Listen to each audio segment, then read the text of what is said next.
Okay, so this piecewise function says that x plus 2, that's the equation we're using if x is less than or equal to 1. So when x is 1, we're going to use this first function. When x is 0, we're going to use this first function. When x is negative 5, when x is negative 0.9999999, we're going to use this function, right? Any number less than or equal to 1.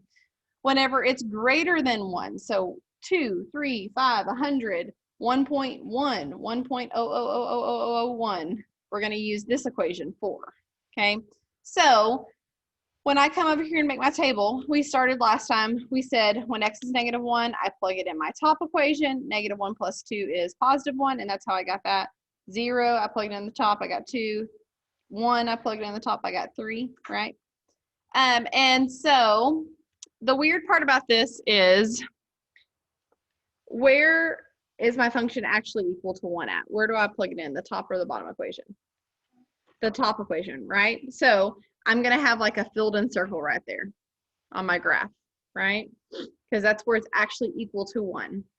I actually have to find the second equation equal to 1 also. And the reason why is because if you kind of think back to our notes problem, remember that step function? I've kind of written all over it at this point, but remember this step function? Okay, so I had to have an open circle and a closed circle all at the same number because it's like all the numbers getting close to 3, like 2.99999 are on this part, but at 3 it jumps up to here. I need to have like an open circle and a closed circle at 1 on my other one so that I can have all the decimals before and after it. So I'll focus back in again. Here, I need to find the value at 1 on the other equation, and that's where it's going to be an open circle because it's not actually equal to 1 there. Is that what your name is? Ethan. Okay. So when I plug it in my bottom equation, what do I get? Just 4. There's nothing to plug in, right? There's no x's to plug in, so it's just 4. At the x value of 2, do I plug it in the top equation or the bottom equation? Bottom, because 2 is greater than 1. When I plug it in, what do I get? Just 4. It's kind of weird because you don't have anything to plug in, right? At 3, I use the bottom equation. When I plug it in, I just get 4. So all of these from here on down are going to be 4, right? So when I go to graph it, I'm going to draw an x and a y axis. Ethan, what's your last name? Got it. So I'm going to draw an x and a y axis here. I'm going to have negative 1, 0, 1, 2, 3. Those are the x values that I have on my table of values here.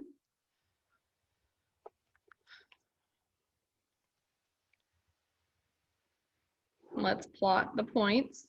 Negative 1, 1. So negative 1 up to 1. That's going to be a dot there. 0, 2. 1, 3. That's going to be a filled in circle there. And that's where we stop graphing the top equation, right?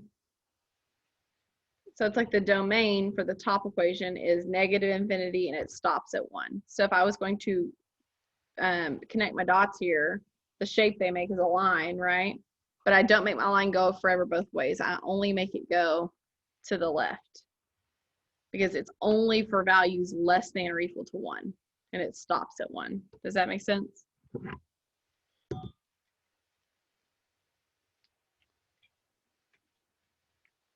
For my other equation, at the x value of 1, I have an open circle at the y value of 4.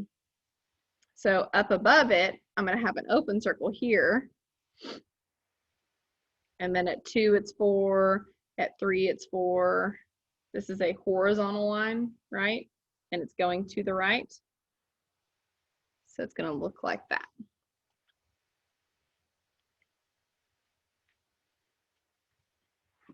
So the big thing whenever you are graphing these piecewise functions is you have to, when you're making your table of values, wherever the jumping points to switch from each equation, you have to find the values on both of those equations because you need to have the decimals on this side of 1 and the decimals on this side of 1. Does that make sense?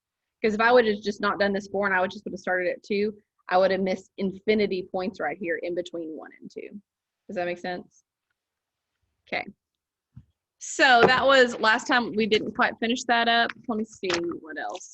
I think the other thing, sometimes on your homework, it'll ask you to find the domain of that function. Let's see.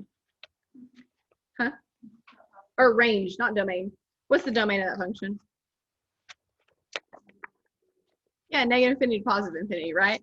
It's everything less than 1, less than or equal to 1, and everything greater than 1, which is negative infinity to positive infinity. It's the range that's a little tricky here, okay? So let's go ahead and practice the range here. Range is the y values. So the y values for this, it's from 3 down, right? From the y value of 3 all the way down to negative infinity. How do I write that with interval notation?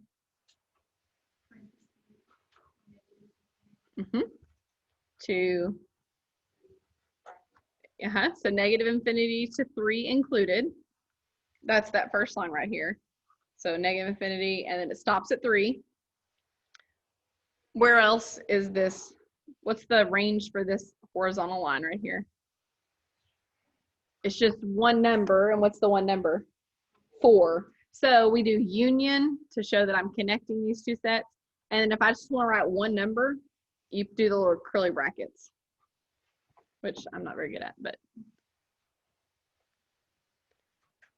okay. If this was a line, like a, not a horizontal line, it's a vertical line or a slanted line, it would be from 4 to infinity, right? 4 not included to infinity. We just used the number 4 because it was a horizontal line and it only had one y value there.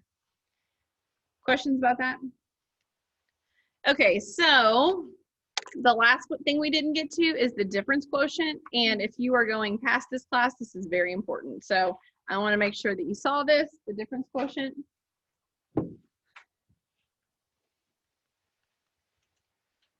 This is like one of the first things you do in calculus, and it's really important. Okay, so the difference quotient is, the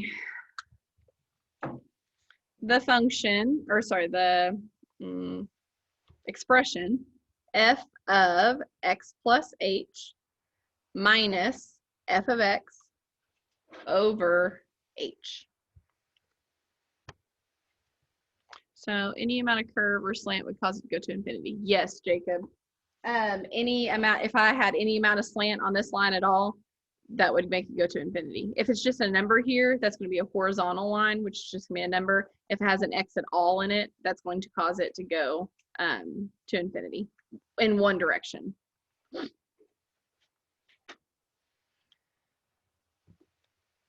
Okay, so the problem that you'll see here is it will give you a function and it'll say, so like f of x equals 2x squared minus x plus 3.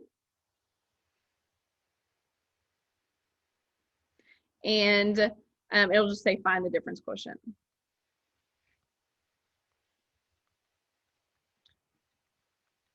Okay, so this is, let me zoom out, I'm too close. This is a little algebra intensive, I'm just gonna warn you. Okay, so what does f of x plus h mean?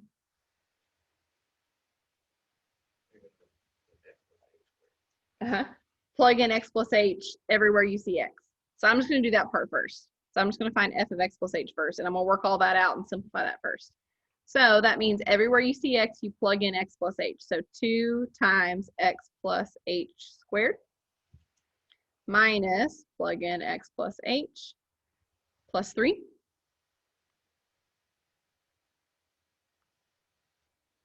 So now I got to do x plus h squared. There's a formula for it if you remember it. If you don't remember the formula, it's x plus h times x plus h, and multiply it out. You FOIL, x times x is x squared, x times h is xh, hx, it doesn't matter. H times x is the same thing, hx, xh, whichever one you want to say. And then h plus h is h squared. Combine like terms, and you get x squared plus 2xh plus h squared. The formula for that, if you are planning on taking lots and lots of math courses, it'd be helpful to memorize the formula for that. The formula to square a binomial, it's the first term squared, and then at the end, it's the last term squared, and in the middle, it's 2 times the 2 terms multiplied together. Okay, so we put that in over here. So it's 2 times this right here, 2x squared plus 2xh plus h squared.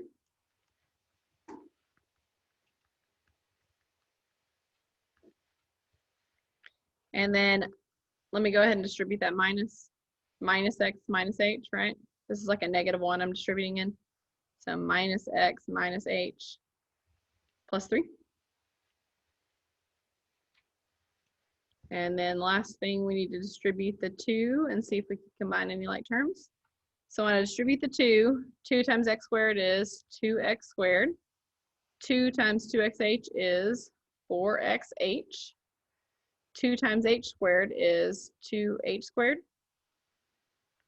Minus x minus h plus 3. Are there any like terms to combine there? No. That's okay though, because things will cancel out. Okay, so that's what that's the part that I'm going to put in right here into my difference quotient. Okay, so let's find the difference quotient. The difference quotient is f of x plus h minus f of x and divide it all by h.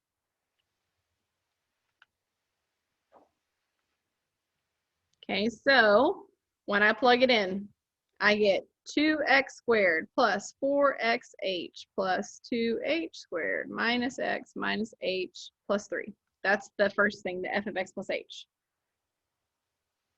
Now I want to subtract my f of x function. When you are subtracting the f of x function, you have to subtract every piece. So like it needs to be in parentheses, and we're going to distribute that negative. So 2x squared minus x plus 3, that's what I'm subtracting from it. And I'm going to divide it all by h. So let's combine like terms on the top. So first of all, to subtract this, I basically just change the signs of everything, right? It's like I'm distributing in a -1. So it's actually negative 2x squared, positive x, and negative 3.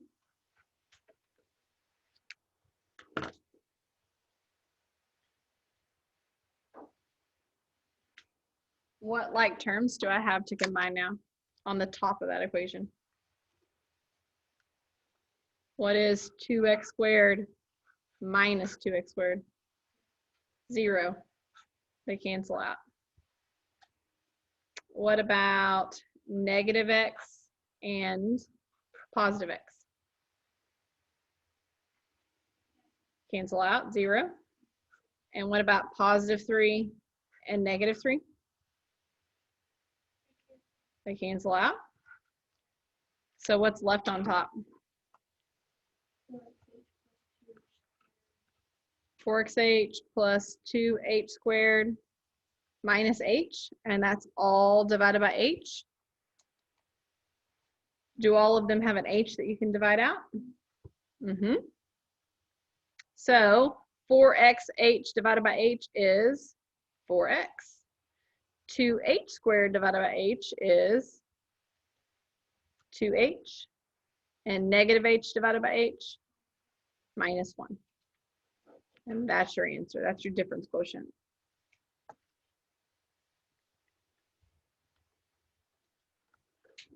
Questions about that? Okay, so that was the end of section 2.2. Before we get into today's lesson is about slope, so it should go pretty quick. I would really like to do on your notes packet this problem right here.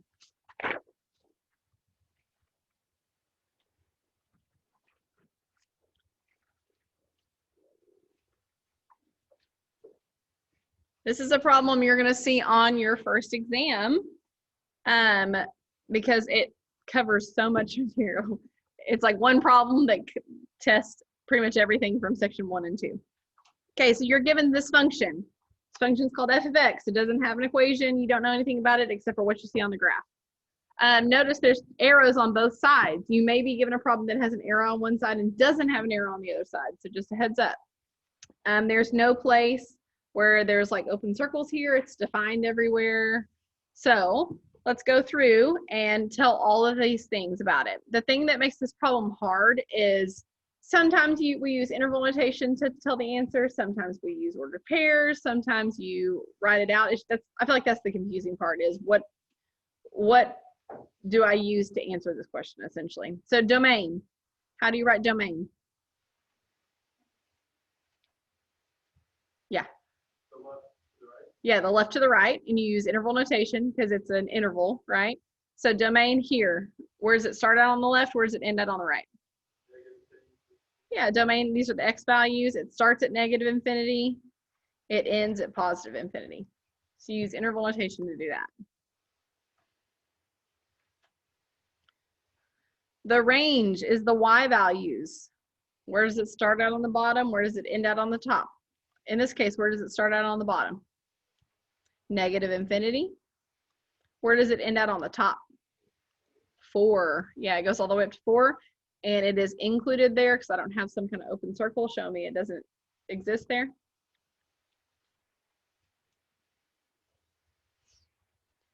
What are the x-intercepts for this problem? -4 and 4. I'm okay with you writing -4 and 4, or you could write ordered pairs if you wanted to. What's the ordered pair for the one on the left? -4, 0.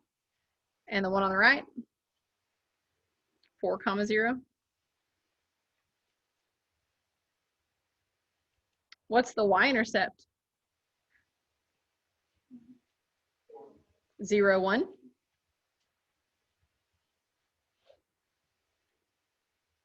Okay, this is what we learned last time, increasing and decreasing. Where is this graph increasing at? If you needed to, some people need to break it into chunks. So it's like, here's a turning point up here at the top. So some people need to draw like a line right there and say that's a chunk.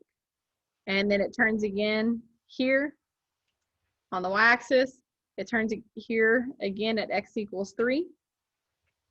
So I have 4 different sections of my graph. This section right here, this section right here, this section right here, this section over here.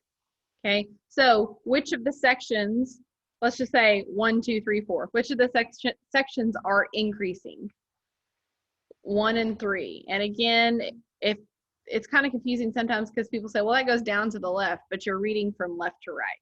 Okay, so think about like you're on, like pretend like this is a roller coaster and you're literally on it, like riding it. You would be going up here and you'd be going up here. So I need to write this section. How do I write that section in interval notation? I'm going all the way down to infinity. I'm using x values here. So it's from negative infinity and then it stops at -2, right? So intervals that it's increasing is from negative infinity to -2. Do I put a parenthesis or a bracket with a -2? Always parentheses, never brackets. Because at a point you can actually be increasing or decreasing. Okay, so again, this piece right here, the reason why it's negative infinity to -2 is because this arrow goes on forever, so it means it's going forever this way, and so it starts at negative infinity, it ends at -2, parentheses, because increasing and decreasing is always parentheses. So that's section 1 that we just wrote the equation, the interval notation for. How do I write interval notation for section 3? 0 to 3. It starts at 0 on the left, it ends at 3 on the right. So you could put the U sign here if you wanted to. I'm fine if you don't though. 0 to 3.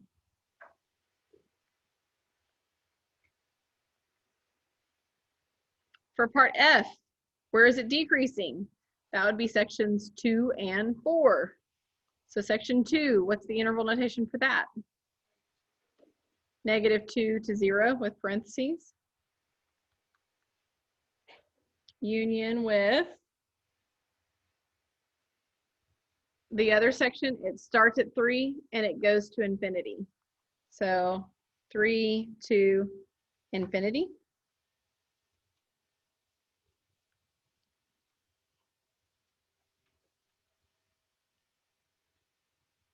Questions about that?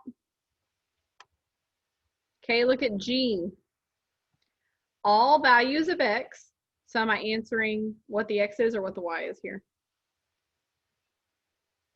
Is the question asking for x values or y values here? It's asking for x values for which f of x or y is greater than, sorry, that says less than or equal to 0. So it's saying what x values is the y less than or equal to 0, right? Where on your graph is y less than or equal to 0? Y values that are less than or equal to 0 is everything under this line, right? So if like, I have my pen right there, where is my graph? Like what, do you see where the graph is under that line? It's this piece right here and this piece over here, right? So it's starting at this point. How far does it go down and to the left? Infinity, right? And it's starting here at this point and it's going forever that way too. So am I answering x values or y values here? I'm answering x values, so I have to write my answer on the x-axis. So it's this piece and that piece, right? Do I include that number 4 and negative 4? Look at your problem. Did it say equal to 0? Yeah, so you're going to include those numbers. So I need to write those two pieces in interval notation. So the first piece would be negative infinity to 4 included.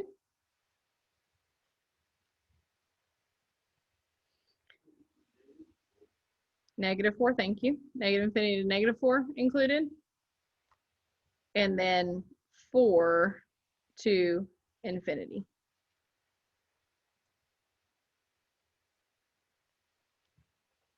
Questions about that?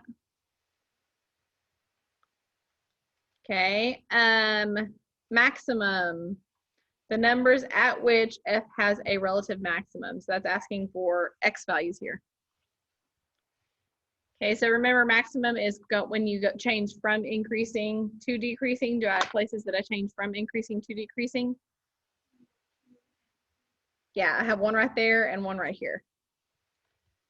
So the one on the left, what's the x value there? Negative 2. The one on the right, what's the x value there? 3. The relative maximum of f. So that's asking for y values now. What's the y value on the left over here? 4. What's the y value on the right? 2.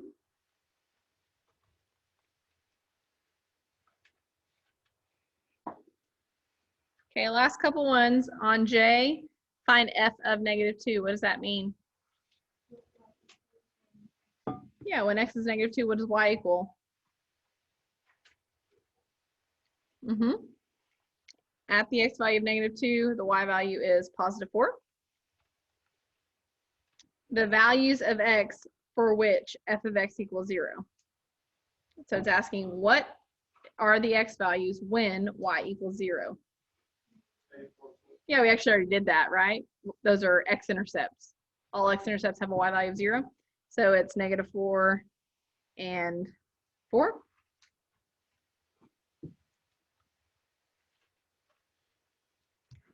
The last question asks if it's even, odd, or neither. If we had a equation, we could plug in negative x and see what we get out. So if it's even, odd, or neither. That's not one of these problems. So now we have to do symmetry. For it to be even, you can fold on the y-axis and it matches up perfectly. Is this an even function? No, these parts match up perfectly, right? It's this top hump thing that doesn't really match up.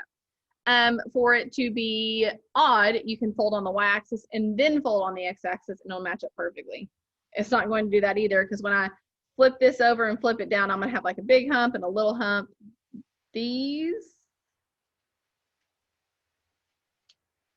No, these won't match up perfectly either because when I flip this over, it's going to go up. One's going to go up and one's going to go down. So it's not going to match up at all. So is this even, odd, or neither?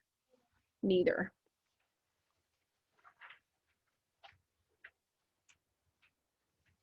Okay, so on Wednesday, I'm going to come up with, I'm going to give you like a take-home quiz. We don't really have time for a quiz in class. So I'm going to give you one of these problems to take home and do and bring it back to class.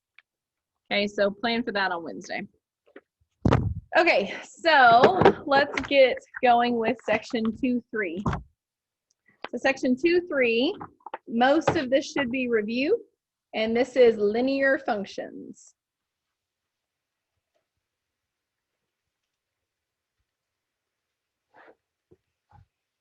The whole point of college algebra is to get you familiar with all the different types of functions so that you can take that information in pre-cal and calculus and then do lots more stuff with it. So this is like a little more than an introduction of each function. So there's like lots of different types of functions. So we're going to start off with linear. We're going to learn everything about linear, and then we're going to move on to quadratic, and then we're going to learn everything about quadratic, and then we're going to move on to rational and polynomial and all the different types of functions. So we're like zooming in right now on linear functions for like this week and next week. Well, today's Friday. This week and then next week, and it might go on to the next week. And we're like zooming in and doing all the things with linear functions, and then we're going to test on it, and then we're going to move on to the next type of function. Okay. So linear functions, they take a little while because, and we're going to have to spend a lot of time on it because linear functions are the one type of function that kind of doesn't follow the rules as every other type of function. Okay. And the reason why is because they're straight lines. They don't have curves. They don't have other things going on with them. And specifically, every linear function has slope. Okay. The linear functions are the only types of functions that have slope. No other function has slope at all. So what is slope? How do you find slope? Or how do you define slope? That is the slope-intercept form. We're going to use that. So it's the equation of a line with slope in it. How do you find slope? Yeah, there's an equation. Basically, it's just the change in the y values, the difference in the y values over the change in the x. So the difference in the y values over the difference in the x values. You can also think of that as rise over run. The change in the y value is how much does it go up or down. Change in the x values is how much does it go side to side. And the formula for this is slope is represented by the letter m, and it's y2 minus y1 over x2 minus x1. We kind of already went over that formula a little bit when we're practicing for your comp exam, right? Do we need to do another example? Shake your head yes if you want to do another example. I figure y'all are probably good with that. Okay, so that number can come out looking 4 different ways, okay? One way this number can come out is as a positive number. What does positive slope look like? Yeah, is it increasing or decreasing on your graph? Increasing, and that makes sense. Positive slope should increase, right? So we can have positive slope, and positive slope on a graph looks something like this. It is increasing across your graph. Okay, so my m is greater than 0 here, and this is an increasing graph.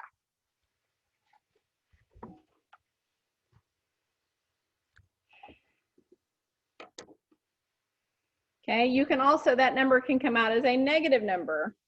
What does negative slope look like? Decreasing. Okay, so something that looks like this. So it's decreasing, that is when my slope is less than 0, and it is a decreasing function.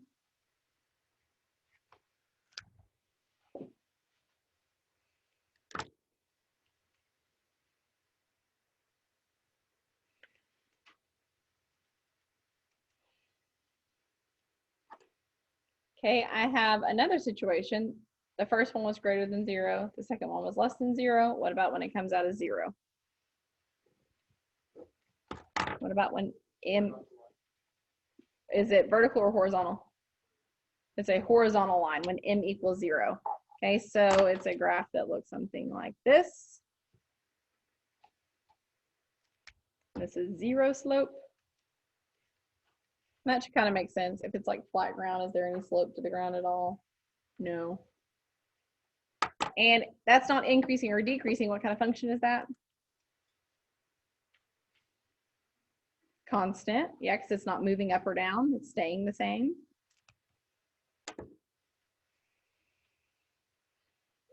And then we have one other type, which is undefined slope.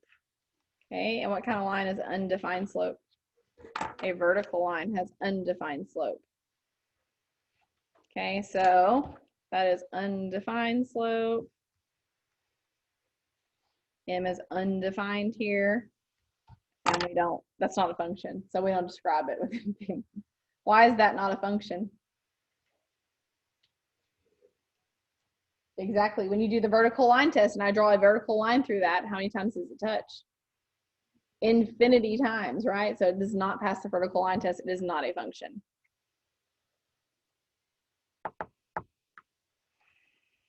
Okay, so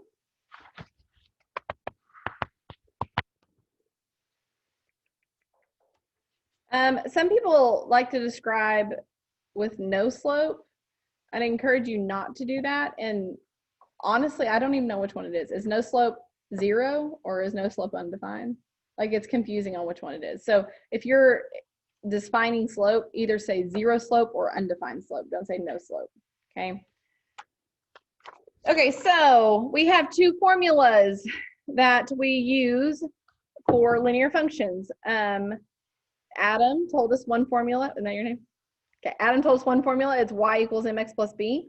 That is slope-intercept form.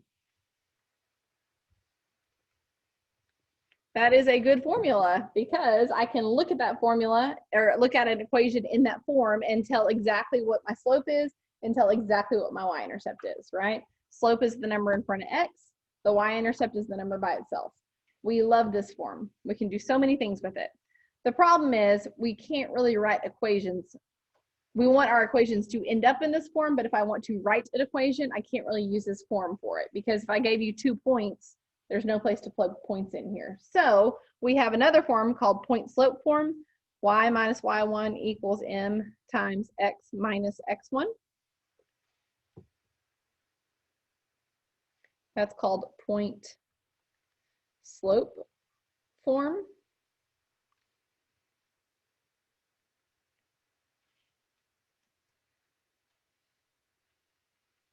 This isn't easy to, like if your equation ends looking like this, it isn't really super helpful at that point, but it is very easy to start writing an equation and to get it in the slope-intercept form. So if you are writing an equation, you want this form. You want to start off with this form.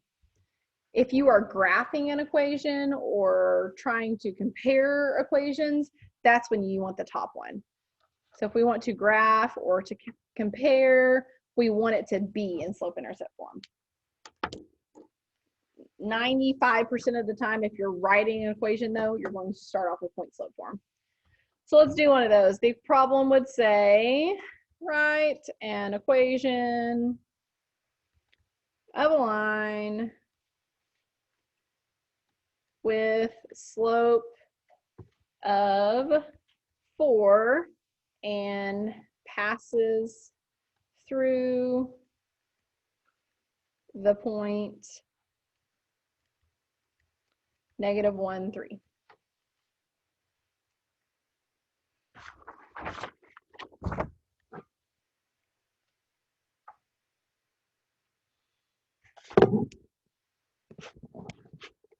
Okay, so what was I given here? I was given slope. That's my m value, right? I was also given an ordered pair. What part of your equation is that ordered pair, do you think?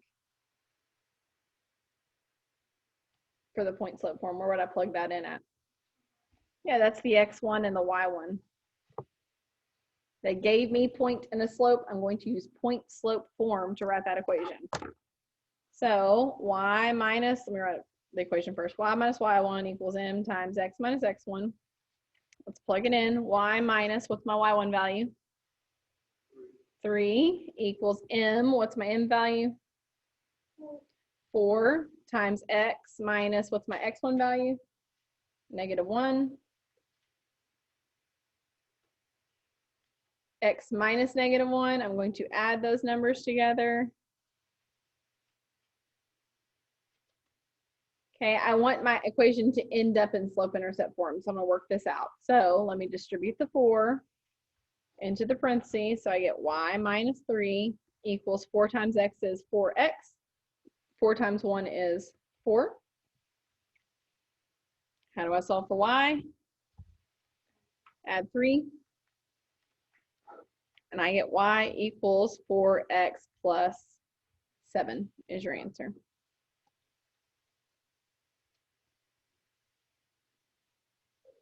Questions about that? Okay, let's do another one. What about if I ask you to write the equation of the line passing through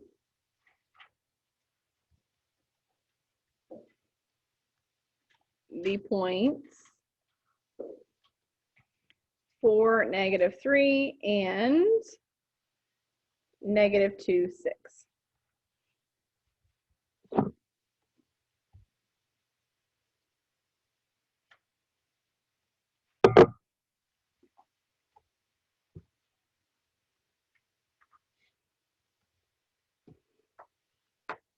Okay, in this case, if I was going to use that point slope form, y minus y1 equals m times x minus x1, do I have all the things to plug in there?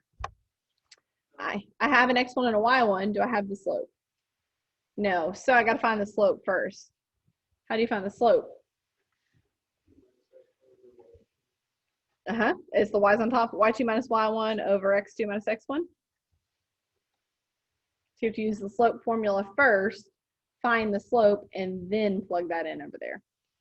So label them x1, y1, x2, y2, plug them in. So slope is 6 minus -3 over -2 minus 4. 6 minus -3 is 9, because 6 plus 3 is 9. -2 minus 4 is -6. 9 over -6 simplifies to what? You can put the negative on top, you can put the negative on bottom, or you can put it on the outside. It doesn't matter. It's all the same. -3 over 2. Where does that go in your other equation now?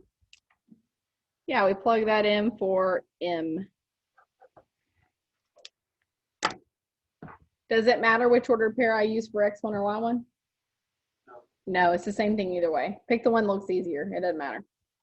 Okay, so y minus y1, I'm going to use -3, equals m, which is -3 over 2, times x minus x1, x minus 4.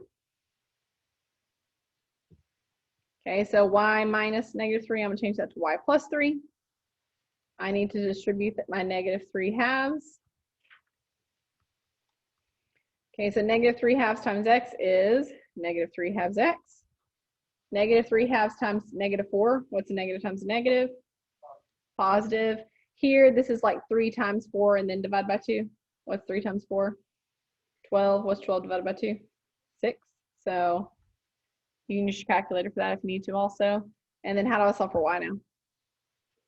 Subtract 3. So y equals -3 halves x plus 3. What's my slope in that problem? -3 halves. What's my y-intercept? 3. Okay, so could I graph this at this point? Yeah, you graph your y-intercept first, put 3 on the y-axis, and then use my slope. I'm going to go down 3, right 2, put a dot, down 3, right 2, put a dot, connect my dots. Okay. Questions about that? Well, that's the next thing is graphing a line. Let's just do that problem right there. Not even start a new problem. Okay, let's graph this. So if I drew an x and a y axis, again, I'm going to, the problem we're doing is -3 halves x plus 3. My y-intercept is 3. So on the y-axis, I'm going to put a dot at 3. My slope is -3 over 2, which means I want to go down 3 and right 2. Remember how up here it was like we had the negative on bottom? It's fine to have the negative on bottom. If you want to put the negative on bottom, 3 over negative 2, that means you're going to go up 3, left 2. It's the same thing either way. It just gets the 2 different sides of the line. So we're going to do both here just to show. So if I go down 3, right 2, down 1, 2, 3, right 1, 2, put a dot. I can also go up 1, 2, 3, left 1, 2, and put a dot. You see how it's the 2 different sides of the line?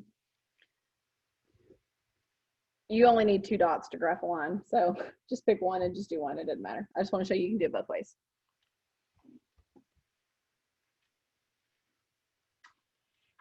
Questions about that?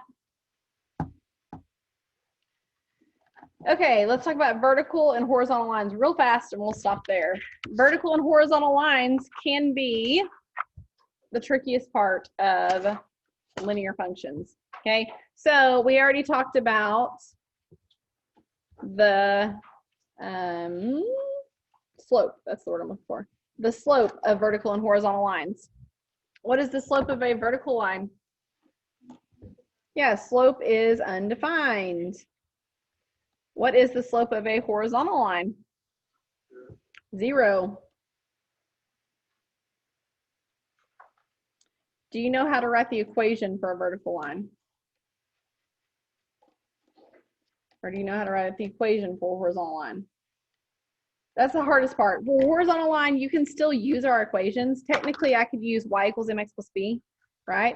Y equals mx plus b. When I plug in 0 for m, I get 0 times x, which would go away. So it's just y equals b. Okay, so it's just y equals a number.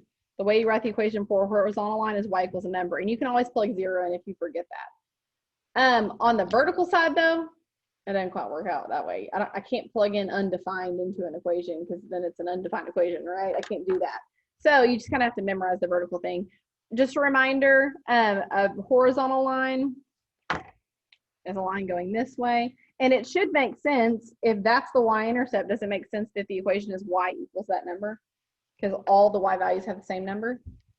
So over here on this side, for a vertical line, do they have all the same y values or all the same x values? All those points. They have all the same x values. This would be like 1, 3, 2, 3, 3, 3, 4, 3, 5, 3, right? No, that's not right. It would be like 3, 0, 3, 1, 3, 2, 3, 3, 3, 4. They have all the same x values. So the way that you write an equation for a vertical line is x equals a number.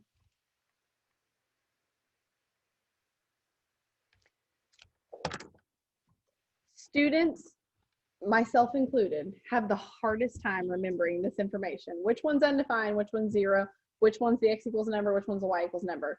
A few semesters ago, I had a student that told me that her teacher taught her HOI VUX.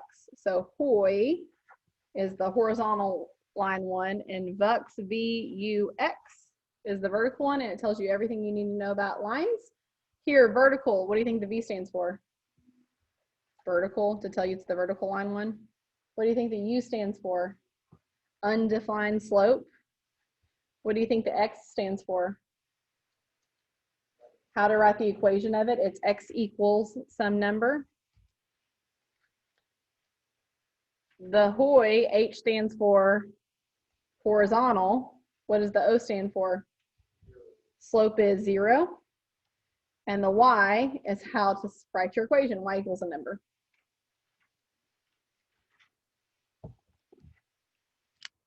So like 15 more seconds. If I had a problem and I said, write the equation of a vertical line passing through the points -1, 7.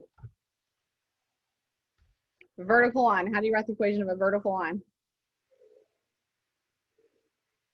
X equals a number, right? So since it's vertical, I have to do x equals a number. What's the x number here? -1. And you're done. Same problem, but what if it was horizontal this time? Yeah, for -1, 7. For horizontal, it's a y equals a number. What number is it going to be? 7 this time. that make sense? Okay. Sometimes it's so like simple, it's hard. Okay. So you can, we had one last thing to do, and we've already covered it on the comp exam, was practicing X and Y intercepts. So technically we finished everything for today, and you can finish your homework for today. So you can finish all the way through section 2-3 homework if you want to this weekend. We do not have class on Monday. Class is canceled on Monday for Labor Day. So enjoy your long weekend, and I will see y'all on Wednesday. Any questions for me on Zoom?